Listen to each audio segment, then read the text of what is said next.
হযরত বিলালের ভিতরে কতটা ঈমান ছিল আমরা গজলের মাধ্যমে শুনব ইনশাআল্লাহ। ভেসে আসে মিনার হতে মধুর আযান, যে আযানে মুগ্ধ হতো স্বয়ং রহমান। ভেসে আসে মিনার হতে মধুর আযান, যে আযানে মুগ্ধ হতো স্বয়ং রহমান। ভেসে আসে মিনার হতে মধুর আযান, যে আযানে মুগ্ধ হতো স্বয়ং রহমান। যার সুর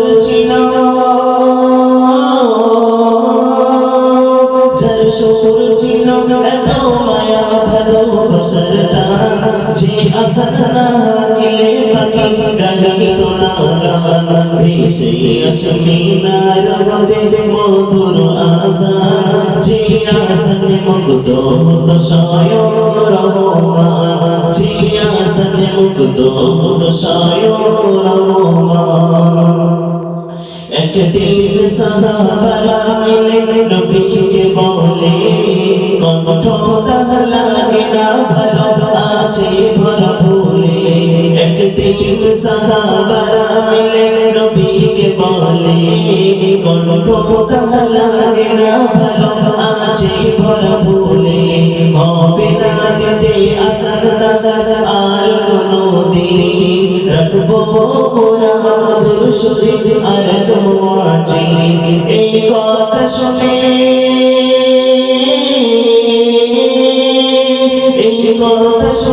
কেঁদে কেঁদে বিলাল পেরেশান। লাগে না কেন ভালো আমার কণ্ঠের আহ্বান।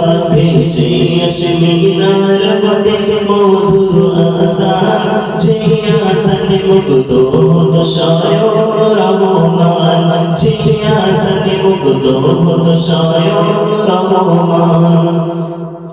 হযরত বিলাল সারা রাতে একটু ঘুমাই না, অশ্রু ভরা আরজি নিয়ে বলে, আবার আমায় তুমি মুআজ্জিন করে দাও, কবুল করে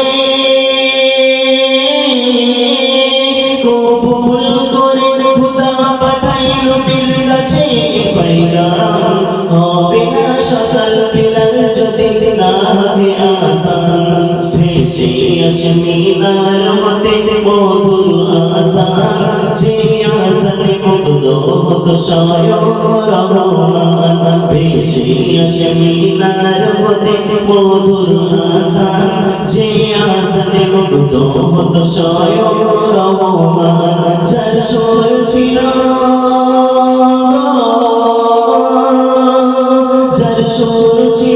এত মায়া ভালোবাসার টান, যে আযান না গেলে পাখি গাইত না গান। ভেসে আসে মিনার হতে মধুর আযান, যে আযানে মুগ্ধ হতো স্বয়ং রহমান।